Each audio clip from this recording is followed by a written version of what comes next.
Mesdames et messieurs, salut. C'est toujours pour moi un réel plaisir de vous retrouver pour un nouveau numéro sur notre chaîne YouTube Mireille Mwamba Télévision avec à la présentation Mireille Mwamba que je suis. En tout cas, je vous salue. Ça fait très longtemps qu'on n'a pas vraiment échangé. Hein. Ça fait un bout de temps. J'avais quelques soucis, mais maintenant là, on est dans les bons. Je ne peux jamais commencer un nouveau numéro sans pour autant dire un grand merci à vous tous qui nous avez choisis, vous tous qui avez choisi notre chaîne YouTube pour vous informer. Je l'ai toujours dit, c'est très important pour moi de vous remercier. Pourquoi je dois vous remercier? C'est tout simplement parce que nous avons autant de channels YouTube. Merci, vous avez quand même un certain bon nombre de gens qui ont jugé utile de vous faire confiance, de s'abonner sur votre chaîne. À chaque fois que nous publions, nous diffusons une nouvelle vidéo. Vous êtes là pour suivre la vidéo, commenter, partager la vidéo, nous faire parvenir vos suggestions. En tout cas, ça nous fait du bien. Un grand merci à Moussekou Fashion Design. En tout cas, celui-là, c'est notre partenaire officiel. Je l'ai toujours dit. Vous voulez vous habiller en grande dame, en grand monsieur, quelles que soient les circonstances pour vos cérémonies de collation de grade académique, mariage, anniversaire, vous avez une école, vous avez besoin de confectionner des uniformes, n'hésitez pas. Allez sur Instagram, allez suivre et prendre contact avec Moussekou Fashion Design à la haute signature. Vous ne serez jamais déçus. Mes salutations spéciales à l'honorable Joy Aleng, la force est tranquille depuis Johannesburg. En tout cas, mais il y a quand même ces gens-là qui ne passent pas vraiment le temps à faire trop de bruit.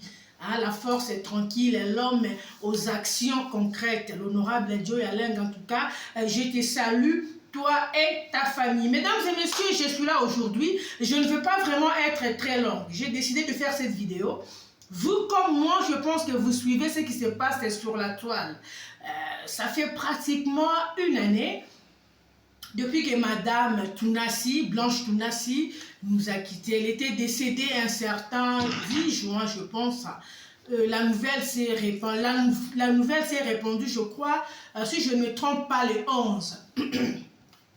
Autour de sa disparition, il y a eu beaucoup de choses qui se sont dites. Marambel Obama qui est belé. Vous avez suivi.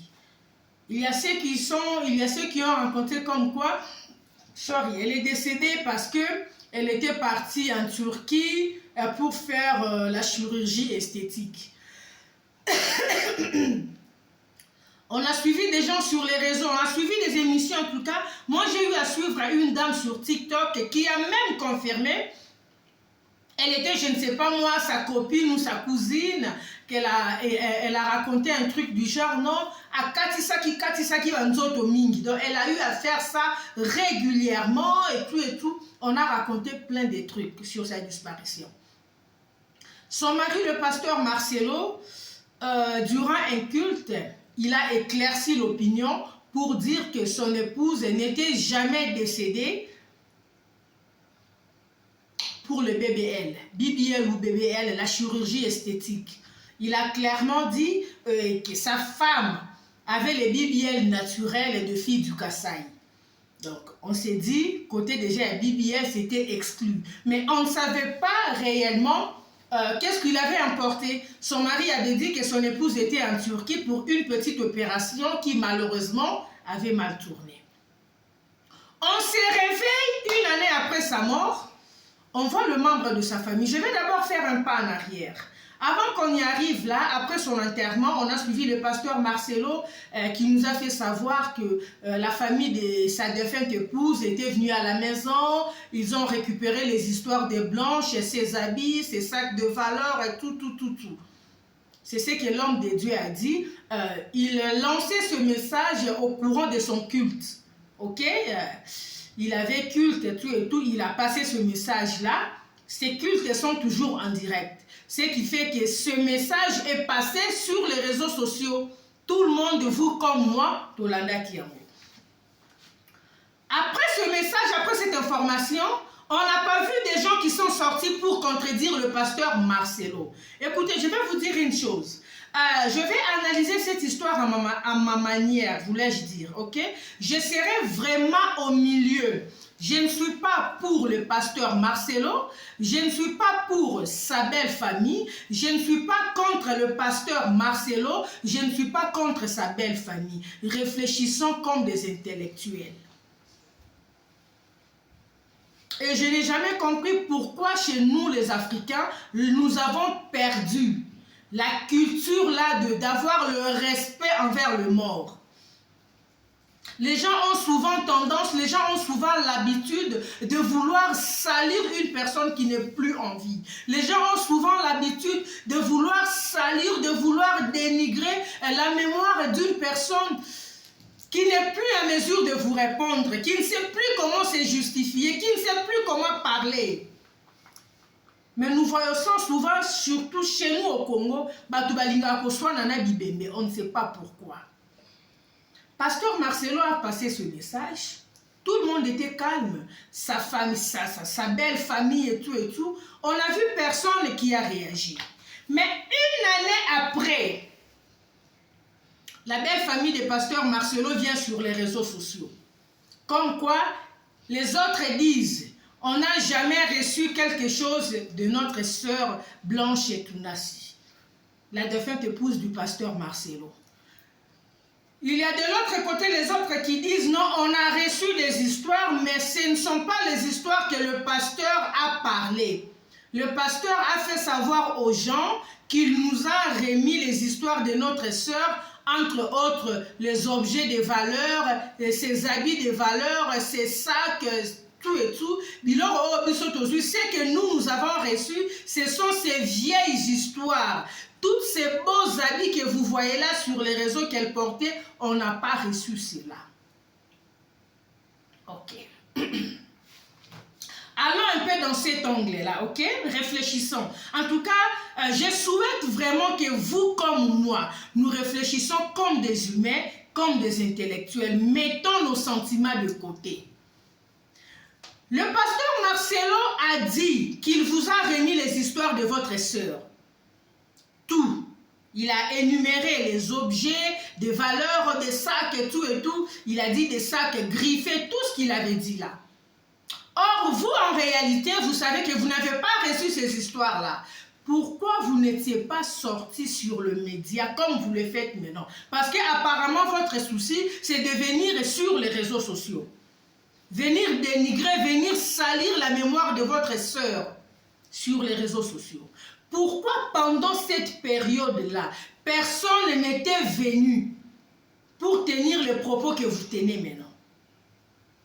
Pourquoi avoir attendu une année après et venir maintenant sur les réseaux, commencer à raconter tout ce que vous racontez là? Ok, ça c'est le premier point. Le deuxième point, vous nous faites savoir que le pasteur Marcelo ne veut aucun contact des enfants avec la maman de sa défunte épouse. Sur ce point-là, si tel est vraiment le cas, en tant qu'humain, en tant que mère, je dirais que ce n'est pas bien, parce qu'une maman qui a déjà perdu son enfant, elle peut ne fût-ce qu'avoir une petite consolation de temps en temps, quand elle voit ne fût-ce que ses petits-enfants. Mais le pasteur Marcelo allait jusqu'à refuser à sa belle-mère, la grande-mère de ses enfants, à mon abana ya défunte moi nanaï. En tout cas, je ne sais pas pourquoi il décide ainsi. Voir la manière dont vous vous comportez sur les réseaux, ça prouve que vous n'avez jamais aimé votre sœur. Et vous pensez que si vous n'avez jamais aimé votre sœur, vous aimez réellement ses enfants. Qui est ces parents-là qui peut permettre à une personne où il sent vraiment que cette personne n'a pas d'amour envers moi, n'a pas d'amour envers mon épouse, et cette personne vous laissez entrer en contact avec ses enfants, même si vous êtes ses tantes? De ce côté-là, je ne sais pas. Et je ne pense pas que c'est faisable. Vous nous parlez d'argent. Non, il nous avait seulement donné 3 000 $, c'est-à-dire 1 500 $, du côté de son papa, 1500 $ du côté de sa maman qui fait 3000 $. Mais notre sœur avait l'argent, notre sœur n'était pas une paresseuse, elle travaillait, tout ce que vous racontez là. Moi personnellement, je ne sais pas quel travail maman Blanche faisait. Je ne sais pas si elle travaillait, si elle avait une société ou si elle était engagée quelque part avec bulletin de paye. En tout cas, là, je ne sais pas. Comme je n'ai pas vraiment de maîtrise sur ces dossiers-là, je ne veux pas trop entrer en profondeur parce qu'il n'a évité. Si elle travaillait, aller en justice. Hein? Si elle avait un contrat de travail quelque part, c'est quelque chose qui est normal. On doit prendre 50% donné à ses enfants, 50% donné à la famille. Si elle avait un travail, si elle n'était pas engagée quelque part et si elle n'avait pas de boulot, bon, elle était la femme de quelqu'un, de temps en temps, on ne sait pas. Est-ce que vous savez que Blanche Tounache a laissé des enfants? A laissé 2 grands enfants. Moi, l'année à Liboso, je pense c'est Oracle, le garçon là. À celui-ci, je crois, gradué, si je ne m'abuse pas. Avec l'autre, la grande fille là. Ces enfants-là sont en mesure de gérer, de continuer à gérer l'argent ou les histoires de leur maman. Les familles africaines, arrêtez de faire la honte. Vous parlez, vous poumonnez. Notre sœur a eu à travailler pendant 18 ans à côté de son mari. Elle travaillait pour qu'après sa mort, vous venez réclamer ces histoires. Elle a laissé des enfants. Arrêtez de vouloir créer des rancunes inutiles. Vous avez des enfants. Marcelo a eu des enfants avec votre sœur. Que votre sœur soit en vie ou plus, elle n'est plus comme c'est le cas maintenant. Ces enfants-là resteront toujours dans Makila Nabino. Arrêtez de vouloir créer des histoires qui vont blesser les enfants. Je sais de quoi je parle. Moi, je suis passée par là. J'ai perdu mon papa. Et pendant le deuil de mon papa, j'ai été maltraitée par certains membres de sa famille. Il a fallu une salle un fort makasi pour enlever cette histoire-là de mon cœur et faire un pas comme une grande sœur, approcher mes frères et sœurs, les enfants de mes tantes, les enfants de mes oncles. Ce que vous créez ici, vous risquez à rebotissa et l'or au moro y a pas si en faire ces enfants-là qui risquent de ne plus vous sentir et de ne plus aussi sentir vos enfants. Parce qu'ils auront toujours un réflexe. Maman n'a pas à traiter Rabiso Boeka ou maman la biso à Koufaka. C'est ce que vous oubliez. Allez chercher votre argent. Pourquoi venir sur les réseaux sociaux? Pourquoi avoir attendu une année après? Pourquoi? Pourquoi? Ou votre objectif, c'est seulement de salir Pasteur Marcelo. Comme c'est le cas, les gens veulent bien, s'il y a un sujet où on parle d'un pasteur, les gens sont debout, les gens veulent parler, les gens veulent raconter des histoires, les gens veulent analyser, insulter, comme ça se passe là maintenant sur les réseaux sociaux.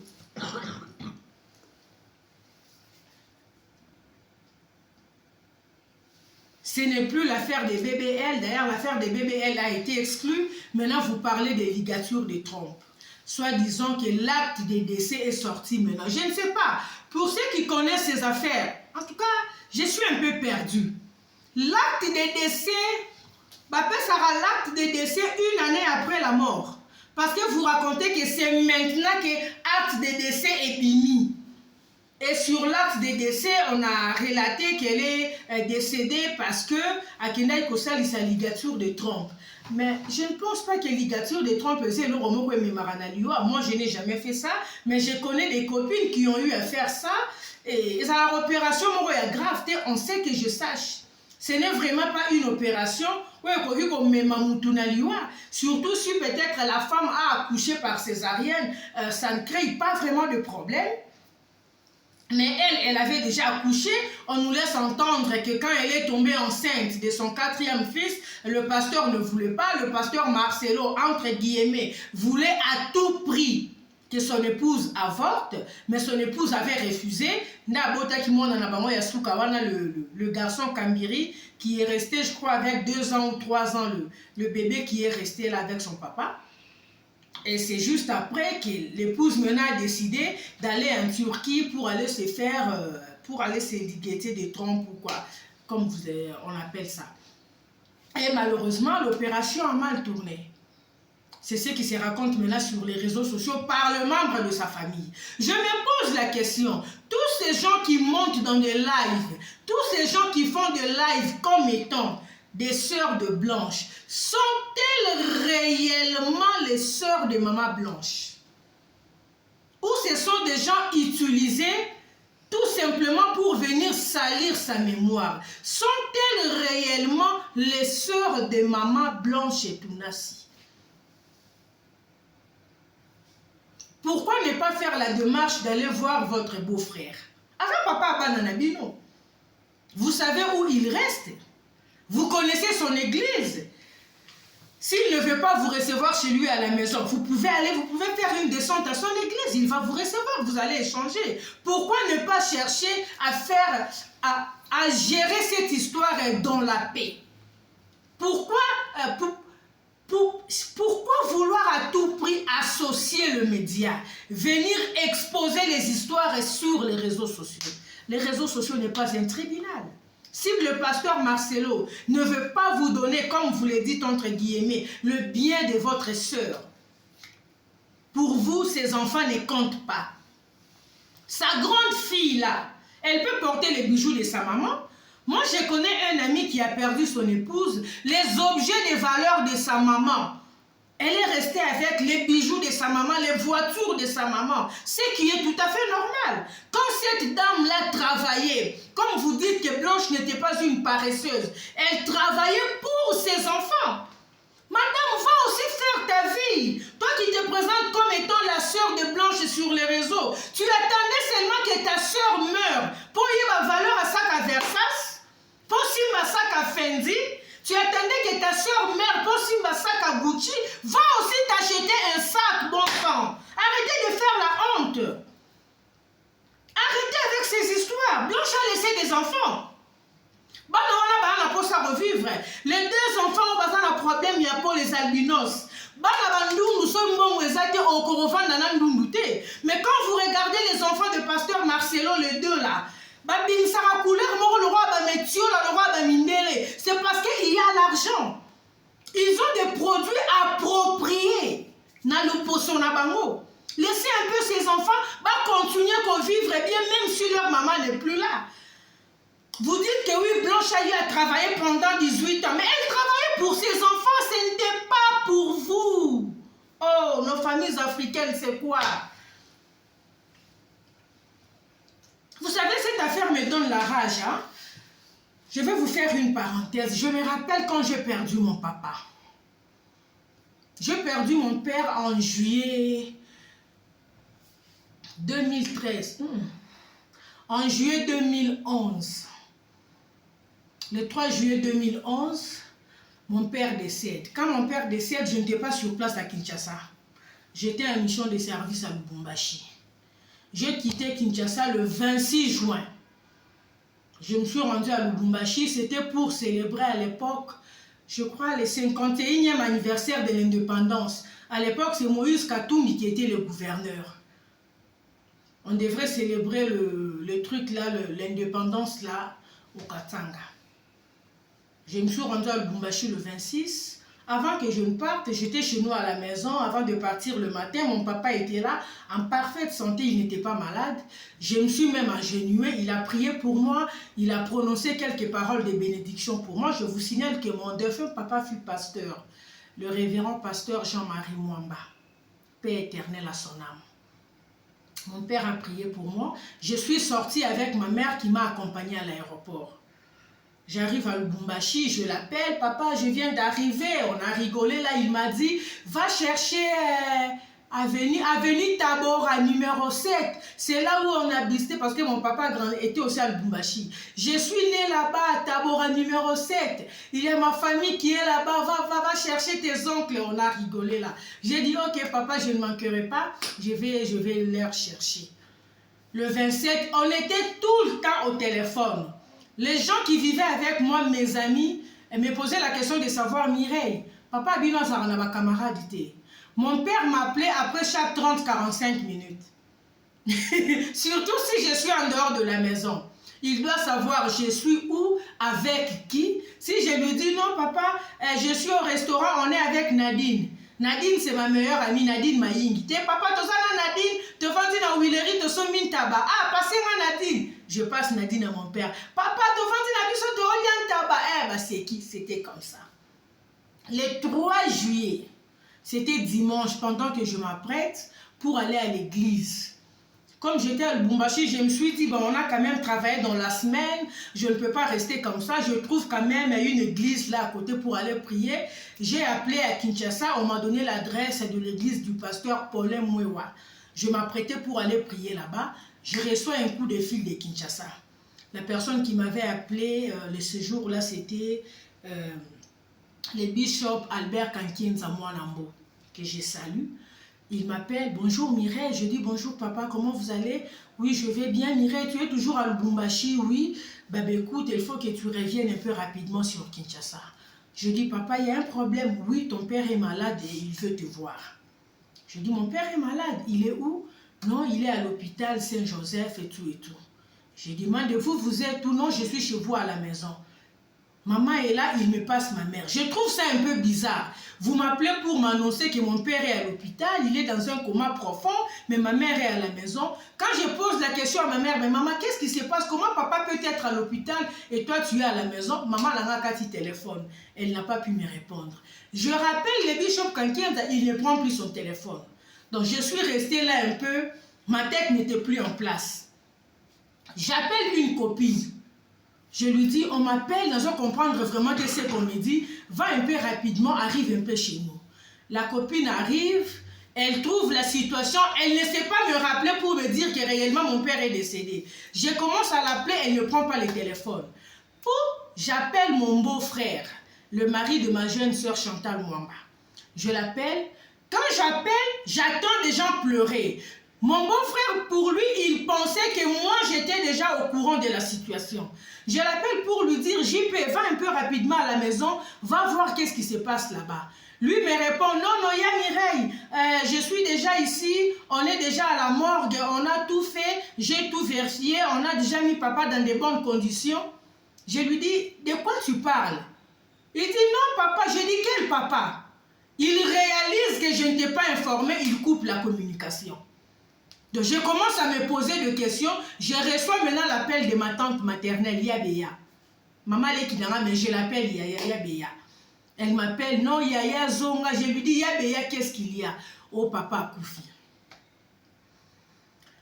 J'étais dans tous mes états. C'était le 3 juillet 2011, le dimanche 3 juillet. Je n'oublierai jamais cette date.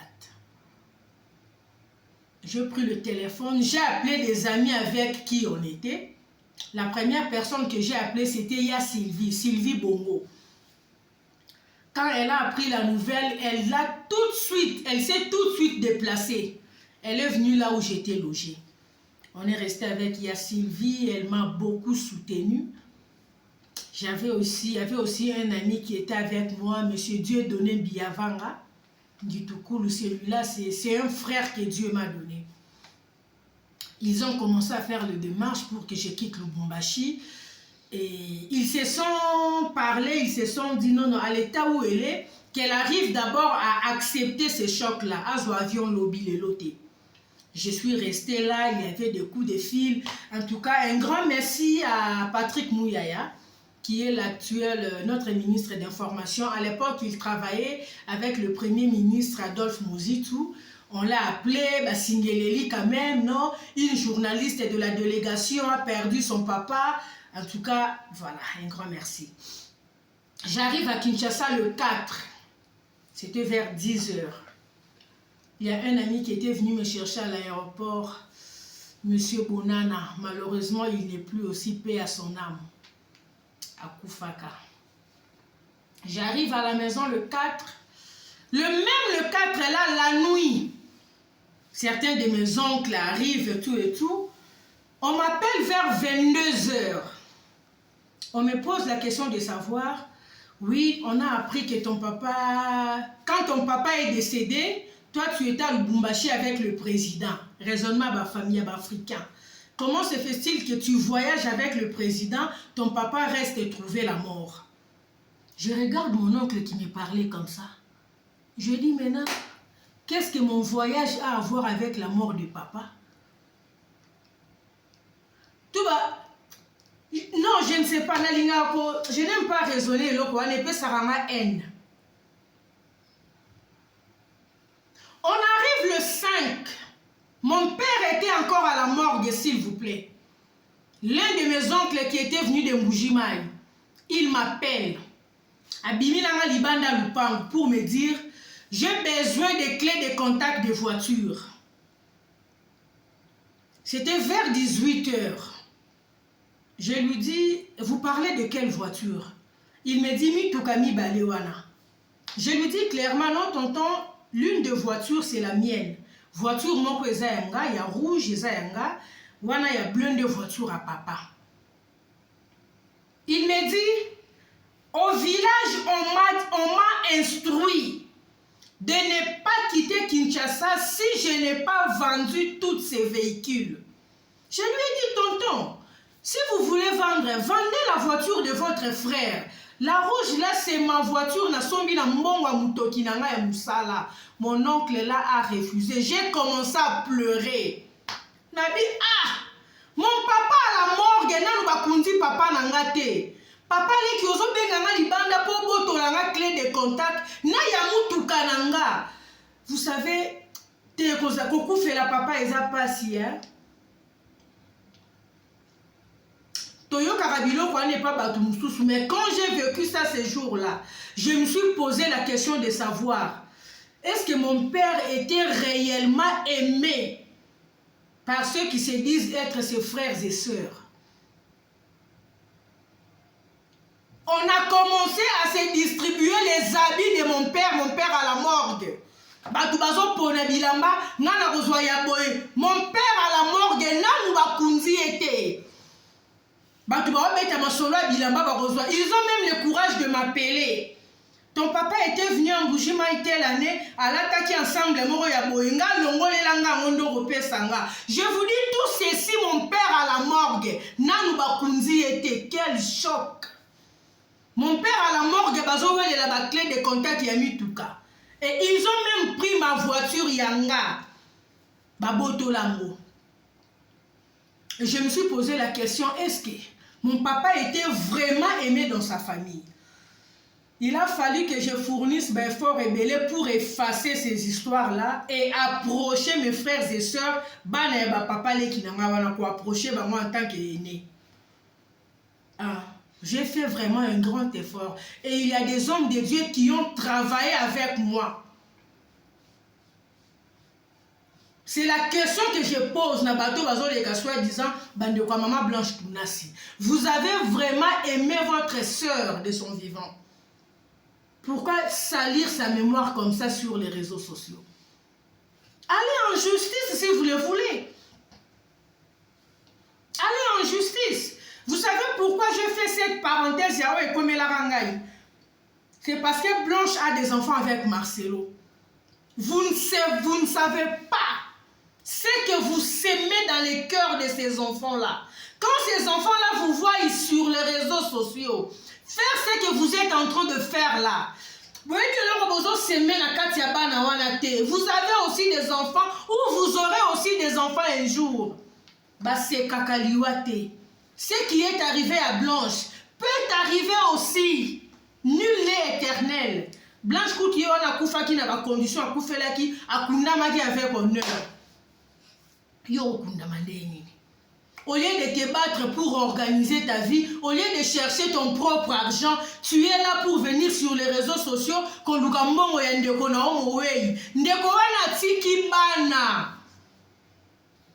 Ces enfants bango. Ma famille africaine les alaranini. Nga baboto na mutuka na ngai, ma voiture à moi. On a somba na mbongo na ngai ya reportage. Bambongo na ngai ya reportage ya SNEL à l'époque. J'étais parmi les journalistes accrédités à la SNEL. Et la personne qui m'avait facilité d'avoir ce contrat, je le salue, Monsieur Apollinaire Kitoko Mouyaya. Il était le directeur de la communication de la SNEL à l'époque. C'est ce directeur-là qui m'avait aidé à avoir un contrat avec la SNEL. Mbongo ya musala na ngande na somba mutuka nanga. Mais tant papa nanga kufa bandeko na ye ba boto langa mutuka wana. Bazwa ndeko na bango bazwa na yanga. Ma mère m'a dit Mireille nanga naza na posa na yo tika bango bazwa. Je voulais insister, ma mère a commencé à pleurer. Mireille tika bango bazwa, pesa bango, tika bango bazwa. La vie est bizarre. La vie est bizarre. Arrêtez ce que vous faites là. Si vous vous sentez lésé, partez en justice. Pasteur Marcelo, si vous vous reprochez de quelque chose, nous sommes les Bantous. Et ça, il faut famille et Zouabilor en bango. Si tu n'as pas fait ça, papa fait le pesa bango. Ce que tu peux leur donner, pesa bango. Oh, koki ko bon me la paix. Ba la blanche peut pas tika. Bilor le ko là ba. Neti ba bijoux. Ba on to ba la ne ya basi ba on to tika na ba bijoux maman bango. Bijoux maman na bango ya or ya valeur wana. Quand leur maman achetait ça, elle achetait ça peut-être un jour tant moi n'année mon quoi kobala, azu collier na mon quoi diamant après 6 mois n'année cadeau à mariage. C'est faisable. Il y a des parents qui ont eu à faire ça. Pasteur Marcelo, si tu n'as pas donné à ta belle famille, Oyo, il fait Zalaya Bango, fais-les dans la paix, papa, paix Sabango. Vous nous avez toujours prêché l'amour. Vous nous avez toujours prêché l'honnêteté. Vous nous avez toujours prêché la paix. Soyez aussi un homme de paix. La famille des mamans blanches, vous êtes restés une année, vous n'êtes pas venus sur les réseaux sociaux. Vous décidez pour des raisons que vous-même vous connaissez. Moi, je vais vous suggérer d'aller voir le pasteur Marcelo. Si le pasteur Marcelo ne veut pas parler avec vous dans la paix, alors allez au tribunal. Il y a des instances appropriées pour ça. Allez en justice, que de venir sur les réseaux sociaux, venir étaler des histoires. Alors, voilà pourquoi je me pose la question de savoir, tous ces gens qui passent sur les réseaux sociaux, sont-elles réellement les sœurs de Blanche? Il y a une qui est passée pour dire, Blanche Amazala qui sont ok, panaye, tu vas arriver chez elle à 12 h, elle va descendre de sa chambre pour venir te voir là où tu es au salon à 18 h. Pendant tout ce temps, tu es là assise. Elle va ordonner seulement à la bonne de te servir de l'eau. Quand quelqu'un dit ça, quelqu'un qui tient ce genre de propos, vous pensez vraiment que c'est une personne qui a aimé sa sœur et vous pensez vraiment qu'elle est réellement la sœur de Blanche. Tous ces gens qui racontent des idioties sur les réseaux sociaux, vous êtes réellement les sœurs des sons de Blanche. Et si vous êtes ses sœurs, vous avez vraiment aimé votre sœur? Je ne pense pas. Nous sommes arrivés à la fin. Je tenais vraiment à faire cette vidéo. Merci.